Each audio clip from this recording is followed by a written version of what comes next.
പാകിസ്ഥാൻ മുതൽ റഷ്യ വരെയുള്ള രാജ്യങ്ങൾ എടുത്തു നോക്കുകയാണെങ്കിൽ ആണവായുധങ്ങൾ എന്നത് ഇന്നത്തെ കാലത്തൊരു പ്രധാന വിഷയമാണ്. എല്ലാ ആണവായുധങ്ങളുടെയും കാതലായ ഒരു പ്രധാന ഘടകമായി നിലനിൽക്കുന്നത് യുറേനിയം എന്നതാണ്.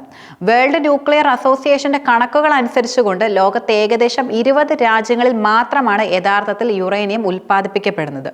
ഇന്ത്യയും പാകിസ്ഥാനും അവയിൽ ഉൾപ്പെട്ടിട്ടുമുണ്ട്. എന്നാൽ പോലും ഈ കൂട്ടത്തിൽ മുന്നിൽ നിൽക്കുന്നത് ശരിക്കും മറ്റൊരു രാജ്യമാണ്. ആ രാജ്യമാണ് കസഖിസ്ഥാൻ. എന്നാൽ ഏകദേശം 20 ദശലക്ഷം ജനസംഖ്യയുള്ള കസഖിസ്ഥാനിൽ 70% നിലനിൽക്കുന്ന സമൂഹം എന്നത് മുസ്ലിങ്ങളുടേതാണ്.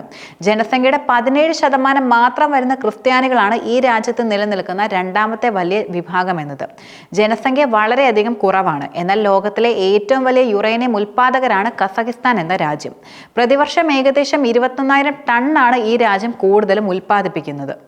അതുപോലെ മറ്റ് രാജ്യങ്ങളുടെ കണക്കെടുത്താൽ കാനഡ 7,351 ടണ്ണും നമീബിയ 5,613 ടണ്ണുമാണ് കൂടുതലും ഉൽപ്പാദിപ്പിക്കുന്നത്. കസഖിസ്ഥാന്റെ യുറേനിയം ഉൽപ്പാദനത്തിന് ഭൂമിശാസ്ത്രപരമായും വലിയ പങ്കാണ് നിലനിൽക്കുന്നത്. എന്നാൽ യുറേനിയം സംഭരിക്കാൻ സ്വാഭാവികമായും അനുയോജ്യമായ വലിയ പാറക്കൂട്ടങ്ങളാൽ സമ്പന്നമാണ് പാകിസ്ഥാന്റെ ഭൂമി എന്നതും. കൂടാതെ ചരിത്രപരമായി കസഖിസ്ഥാൻ സോവിയറ്റ് യൂണിയന്റെ ഭാഗമായിട്ടാണ് നിലനിൽക്കുന്നത്. എന്നാൽ ആ സമയത്ത് സോവിയറ്റ് ശാസ്ത്രജ്ഞർ യുറേനിയം പരിവേഷണം ചെയ്യുകയും അതുപോലെ വ്യാപകമായി ഖനനം ചെയ്യുകയും ചെയ്തിരുന്നു. ഇന്നും പ്രവർത്തിക്കുന്ന പല ഖനികളും അക്കാലത്ത് സ്ഥാപിതമായവ കൂടിയാണ്. യുറേനിയം വേർതിരിച്ചെടുക്കൽ വില കുറഞ്ഞതും അതുപോലെ പരിസ്ഥിതി സൗഹൃദപരവുമാക്കുന്ന ഒരു പ്രത്യേക ഖനന സാങ്കേതിക വിദ്യയും കസഖിസ്ഥാൻ വലിയ രീതിയിൽ ഉപയോഗിക്കുന്നുണ്ട്.